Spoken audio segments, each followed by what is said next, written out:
پر تراوی 20 رکعتیں ہیں, 8 رکعتیں بولو. حضرت عمر سے 2 روایتیں, ایک 8 والی اور ایک 20 والی, کہ حضرت عمر نے کتنی دیکھو نبی صلی اللہ علیہ وسلم نے تراوی کی کتنی رکعتیں پڑھی ہیں, کوئی بے غبار حدیث میں ہمیں اس کا تذکرہ نہیں ملتا. بس اتنا ہے کہ 3 دن پڑھی ہے, بس کتنی پڑھی ہے ہمیں نہیں پتا. یہ ہمیں حضرت عمر کے عمل سے پتا چلتا ہے, کیونکہ حضرت عمر بدعتی بولو نہیں ہو سکتے, کیونکہ انہوں نے جب جماعت سے 20 رکعتیں پڑھائی ہیں حضرت عمر نے, تو اس کا مطلب نبی نے ان 3 دن میں کتنی پڑھی تھی. اور ایک ضعیف روایت میں اس کا تذکرہ بھی ہے کہ نبی نے 20 رکعتیں پڑھی ہیں. تو ضعیف روایت کی تائید جب خلفائے راشدین کے عمل سے ہو گئی تو وہ ضعیف بھی عملاً کیا بن گئی, صحیح بن گئی ہے وہ. تو حضرت عمر سے 2 ہیں, 8 بھی اور 20 بھی. 8 والی پر امت نے کسی امت نے عمل ہی نہیں کیا, کیونکہ وہ بالاتفاق مضطرب ہونے کی وجہ سے ضعیف ہے, سند کی وجہ سے نہیں بلکہ مضطرب. کیونکہ جو راوی حضرت عمر سے 8 بیان کر رہا ہے وہی کتنی بھی بیان کر رہا ہے, 20 بیان کر رہا ہے. اور جب ہم صحابہ کے دور میں دیکھتے ہیں تو ہمیں سب جگہ 20 نظر آ رہی ہیں, 8 کہیں بھی نظر نہیں آ رہی. تو یہ کیسے ممکن ہے کہ حضرت عمر نے 8 شروع کی ہوں اور کوفہ, بصرہ, دمشق, شام, مصر سب جگہ 20 ہو رہی ہوں. اس سے پتہ چلتا ہے کہ حضرت عمر سے جو 20 والی روایت ہے وہ صحیح ہے, 8 والی صحیح نہیں ہے. اور اس کی سب سے بڑی دلیل یہ ہے کہ موطا امام مالک میں ہے 8 رکعتوں والی, جو امام مالک نے نقل کی ہے. لیکن امام مالک خود 8 کا فتویٰ نہیں, وہ خود 20 سے زیادہ کے قائل ہیں, وہ تو 20 کے بھی نہیں 36 کے قائل ہیں. تو یہ کیسے ممکن ہے کہ کتاب کا مؤلف 8 والی ذکر کر رہا ہو مگر خود اس روایت کو وہ اس پر عمل نہ کر رہا ہو. ان باتوں کا کسی اہل حدیث عالم کے پاس جواب نہیں ہے.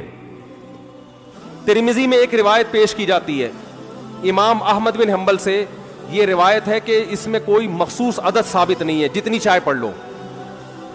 لیکن امام احمد کی جو اپنی اصل کتابیں فقہ کی, اس میں امام احمد کے شاگرد جو امام احمد سے ذکر کرتے ہیں وہ ذکر کرتے ہیں امام احمد بن حنبل کے نزدیک بھی 20 رکعتیں مختار ہیں.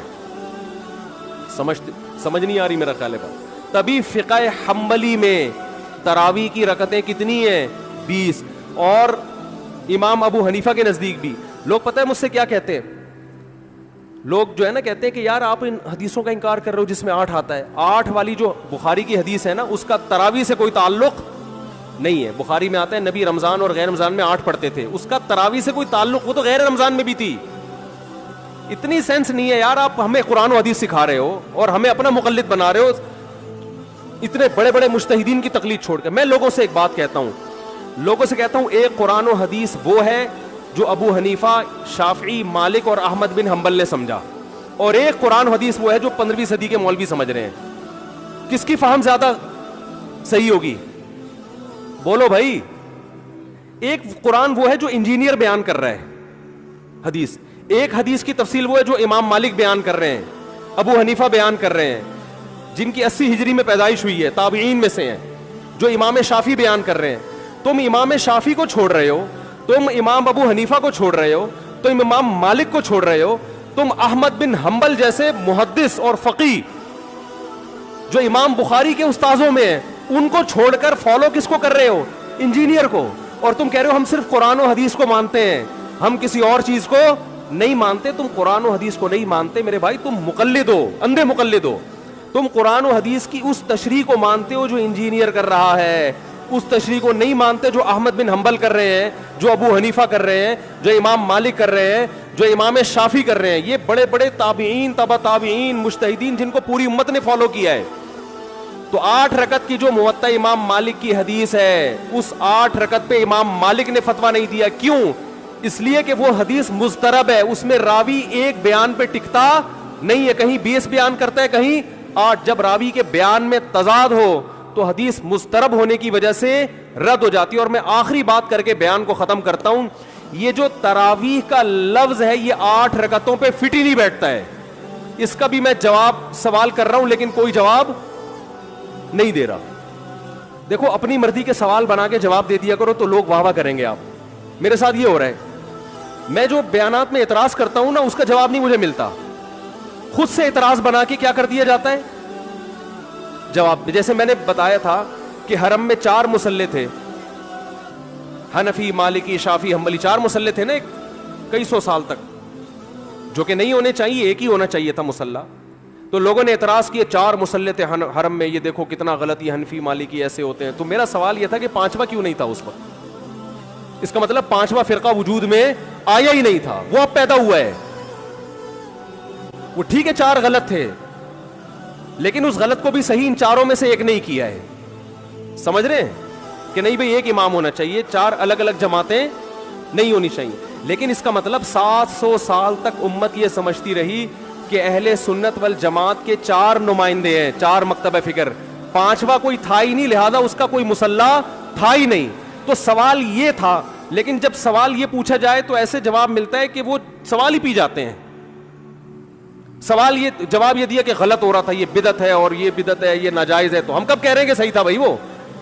لیکن یہ پوری دنیا میں نہیں ہو رہا تھا, یہ صرف حرم میں ہو رہا تھا. اور اس کو ختم بھی حنبلیوں نے کیا ہے کہ نہیں جی امام ایک ہونا چاہیے, سارے چاہے حنفی ہو شافی ہو اس امام کے پیچھے نماز پڑھیں گے. سمجھ میں آ رہی ہے بات کہ نہیں آ رہی؟ تو سوال یہ تھا کہ 700 سال یا 400 سال تک امت کی نمائندگی ان 4 مکاتب فکر نے کی ہے حرم میں, 5ویں نے کوئی اپلیکیشن بھی نہیں دی. اس کا مطلب 5واں تھا ہی نہیں. اور جو آپ یہ مختلف الفاظ بیان کرتے ہو کہ امام احمد بن حنبل اہل حدیث تھے, فلاں میں اہل حدیث تھے, تو امام احمد بن حنبل اگر اس طرح کے اہل حدیث تھے تو پھر امام احمد بن حنبل کے فالوورز کو اہل حدیث کیوں نہیں کہا جاتا ہے, حنبلی کیوں کہا جاتا ہے؟ نہیں آ رہی بات میرا خیال. یہ ایسے ہی ہے جیسے جماعت المسلمین والے کہتے ہیں کہ ہم نبی کے دور سے ہیں, اور پھر بخاری میں دکھاتے ہیں جماعت المسلمین کے الفاظ. او بھائی یہ والی جماعت المسلمین نہیں تھی, یہ تو باقاعدہ آپ نے رجسٹر کروائی ہے 1975 میں. وہ جماعت المسلمین صحابہ کو جماعت المسلمین کہا گیا ہے. تو یہ جو اہل حدیث کا لفظ ہمیں پرانے وقتوں میں ملتا ہے, یہ محدثین کے لیے ملتا ہے, یہ کسی مخصوص فرقے کے لیے نہیں ملتا. پھر بھی میں اہل حدیث کو اہل سنت میں داخل سمجھتا ہوں, میں پھر بھی ان کو نہیں کہتا کہ جہنم میں جائیں گے, لیکن میں کہتا ہوں کہ آپ کم از کم اس چند 100 سال پہلے آپ پیدا ہوئے ہیں, آپ کی جماعت وجود میں آئی, ہم پھر بھی آپ کو گلے لگانے کے لیے تیار ہیں, اور ہم صدیوں سے چلے آ رہے ہیں. آپ ہمیں کیا کر رہے ہو؟ آپ ہمیں گمراہ لوگوں میں داخل کر رہے ہو. تو اسلام بہت پہلے بر صغیر میں آیا ہے, جس شکل میں آیا ہے وہی شکل ٹھیک ہے, بعد کی چیزوں پر اعتماد نہیں ہوتا ہمیں. تو میں ایک بات کر کے بیان کو ختم کرتا ہوں, یہ جو 8 کا لفظ ہے نا, تراویح کا لفظ ہے, یہ 8 رکعتوں پر صادق بولو نہیں آتا. بہقی کی حدیث ہے, اور بھی روایتیں اس بارے میں, کہ اسلاف جب تراویح کی نماز پڑھا کرتے تھے, اسلاف سے مراد صحابہ تابعین, تو 4 رکعتوں کے بعد آرام کیا کرتے تھے. تو اس لیے 4 رکعت کو ترویحہ کہا گیا. کیا کہا گیا؟ ترویحہ. روح سے نکلا ہے, روح. استراحت کا لفظ سنا ہے آپ لوگوں نے؟ آرام. استراحت کسے کہتے ہیں؟ آرام. ترویح آرام دینا. راحت, راحت کا لفظ تو اور آسان ہے نا.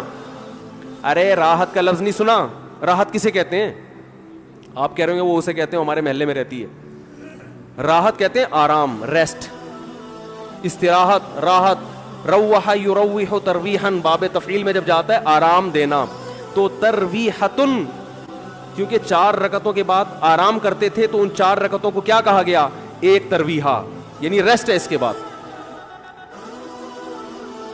اب ترویحہ کا جو لفظ ہے نا, 4 رکعتوں کے بعد کیا ہو رہا ہے؟ ریسٹ.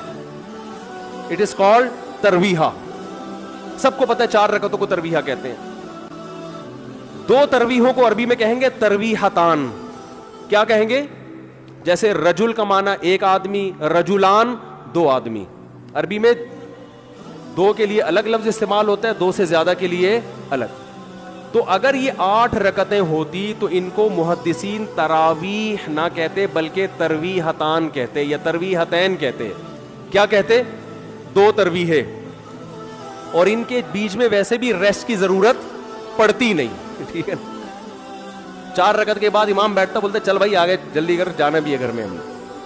تو ترویحتین کہتے, ان کو محدثین تراویح نہیں کہتے. اور تراویح کا لفظ ہے جمع.